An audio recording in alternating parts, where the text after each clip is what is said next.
नमस्कार। चलिए आज बात करते हैं हमारे आसपास की दुनिया में छिपे एक विज्ञान के बारे में, रासायनिक विलयन। ये हमारी सुबह की चाय से लेकर जिस हवा में हम सांस लेते हैं सब जगह मौजूद है। तो आइए इस अदृश्य दुनिया में गोता लगाते हैं। अच्छा, एक सवाल से शुरू करते हैं जो किसी जादू से कम नहीं लगता। जब पानी में नमक घोला जाता है तो वो गायब हो जाता है ना? पर आखिर वो जाता कहाँ है? बस यही छोटा सा सवाल हमें विलयन के दिलचस्प विज्ञान की ओर ले जाता है। केमिस्ट्री की भाषा में इस गायब होने को ही विलयन बनना कहते हैं। एक विलयन दो या दो से ज्यादा चीजों का एक समांग मिश्रण होता है। अब यहां पर समांग शब्द बहुत जरूरी है। इसका मतलब यह है कि पूरा का पूरा मिश्रण एक जैसा है। हर एक बूंद में नमक और पानी का अनुपात बिल्कुल वही रहेगा, चाहे आप उसे कहीं से भी लें।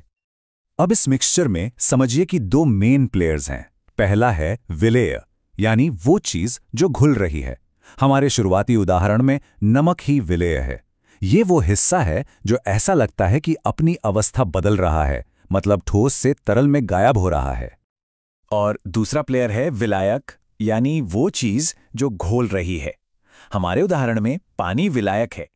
आमतौर पर विलायक की मात्रा ज्यादा होती है, तो हमारे पास विलेय नमक है जो विलायक पानी में घुल जाता है और बन जाता है नमकीन पानी का विलयन।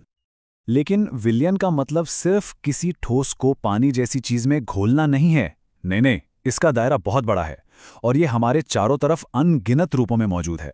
अक्सर उन तरीकों से जिनके बारे में हम सोचते भी नहीं। चलिए देखते हैं कैसे। जरा इस पे नजर डालिए।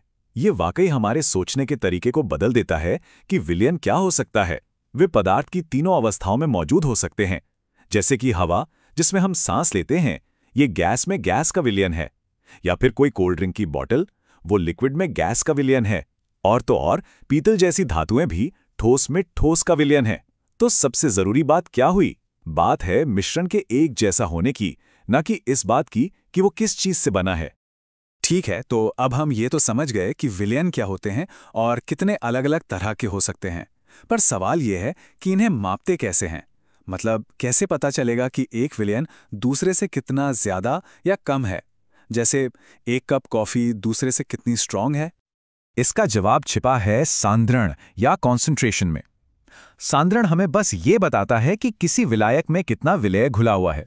इसे एक रेसिपी की तरह सोच सकते हैं। यह हमें बताता है कि विलयन बनाने के लिए चीजों का सही अनुपात क्या है, चाहे वो मीठी चाय हो या लैब में कोई केमिकल मिक्सचर। अब सांद्रण को बताने के कई तरीके हैं, लेकिन ये दो सबसे आम हैं। एक तरफ है द्रव्यमान प्रतिशत। ये बहुत सीधा साधा है, बस ये बताता है कि 100 ग्राम विलयन में कितने ग्राम विलेय है। रोजमर्रा की चीजों के लिए बढ़िया है। वहीं दूसरी तरफ है मोलरता। ये केमिस्ट्री में बहुत जरूरी है। ये बताता है कि 1 लीटर विलयन में विलेय के कितने मोल हैं। अब मोल सुनकर घबराना नहीं है, ये बस कणों को गिनने का एक तरीका है, जैसे हम दर्जन में केले गिनते हैं। वैज्ञानिकों के लिए ये बहुत काम की चीज है। चलिए अब एक ऐसे नियम की बात करते हैं जो उस चीज को कंट्रोल करता है जिसे हम सबने महसूस किया है। एक ठंडी सोडा कैन को खोलने पर निकलने वाली वो फिज। ये हमें हेनरी के नियम की दुनिया में ले जाता है। ये हेनरी के नियम का एकदम परफेक्ट उदाहरण है। देखिए, जब सोडा कैन बंद होती है तो उसके अंदर बहुत ज्यादा प्रेशर होता है। ये प्रेशर कार्बन डाइऑक्साइड गैस को जबरदस्ती पानी में घुला के रखता है और जैसे ही कैन खोली जाती है वो सारा प्रेशर निकल जाता है।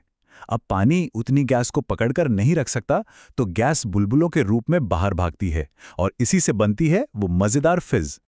तो हेनरी का नियम फॉर्मली ये कहता है, लेकिन आसान भाषा में इसका मतलब सिर्फ इतना है, किसी लिक्विड में कितनी गैस खुलेगी यह सीधा सीधा उस गैस के प्रेशर पर निर्भर करता है।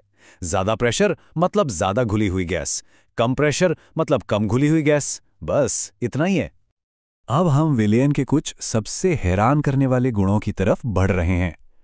ये ऐसे गुण हैं जो इस पर निर्भर नहीं करते कि आपने क्या घोला है, बल्कि इस पर निर्भर करते हैं कि आपने कितना घोला है। ये पूरी तरह से नंबर का खेल है। बिल्कुल, यहां ये मायने नहीं रखता कि कौन है, बल्कि ये कि कितने हैं। जरा सोचिए, एक शुद्ध विलायक जैसे कि पानी, उसके कण एकदम व्यवस्थित होते हैं। अब जैसे ही आप उसमें विलय के कण डालते हैं, वो इस व्यवस्था में थोड़ी गड़बड़ी पैदा कर देते हैं। और आप जितने ज्यादा कण डालेंगे उतनी ज्यादा गड़बड़ी होगी, फिर चाहे वो कण चीनी के हों, नमक के हों या किसी और चीज के। और इन गुणों का एक खास नाम भी है, अणुसंख्यक गुणधर्म। जैसा कि नाम से ही जाहिर है, यह सिर्फ विलय के कणों की संख्या पर निर्भर करते हैं, उनकी पहचान पर नहीं। ये एक बहुत ही पावरफुल कॉन्सेप्ट है जिसका केमिस्ट्री और हमारी रोजमर्रा की जिंदगी में बहुत असर होता है। वैसे तो ये 4 मुख्य अणुसंख्या गुणधर्म हैं, लेकिन इनमें से 2 से हम सब वाकिफ हैं। क्वथनांक में उन्नयन यानी बॉइलिंग पॉइंट का बढ़ना और हिमांक में अवनमन यानी फ्रीजिंग पॉइंट का घटना। इसका मतलब ये है कि जब पानी में नमक मिलाया जाता है तो वो 100 डिग्री सेल्सियस से ज़्यादा तापमान पर उबलेगा और 0 डिग्री से कम तापमान पर जमेगा। अरे हाँ, यही वजह है कि सर्दियों में बर्फीली सड़कों पर नमक छिड़का जाता है। ये बर्फ के जमने के तापमान को और कम कर देता है, जिससे वो पिघल जाती है और सड़कें सेफ हो जाती हैं। और यहीं पर हम एक आखिरी सवाल पर आते हैं। अगर सड़कों पर नमक डालने से उसका फ्रीजिंग पॉइंट बदल सकता है, तो ज़रा सोचिए हमारे आसपास रोज़मर्रा की और कौन-कौन सी चीज़ें हैं जो अनजाने में ही सही विलियन के इन नियमों से चल रही हैं। खाना पकाने से लेकर हमारे शरीर की कोशिकाओं के काम करने तक विलियन का ये अदृश्य विज्ञान सच में हर जगह है और हमारी दुनिया को उन तरीकों से चला रहा है जिन्हें हम अब समझना शुरू कर रहे हैं।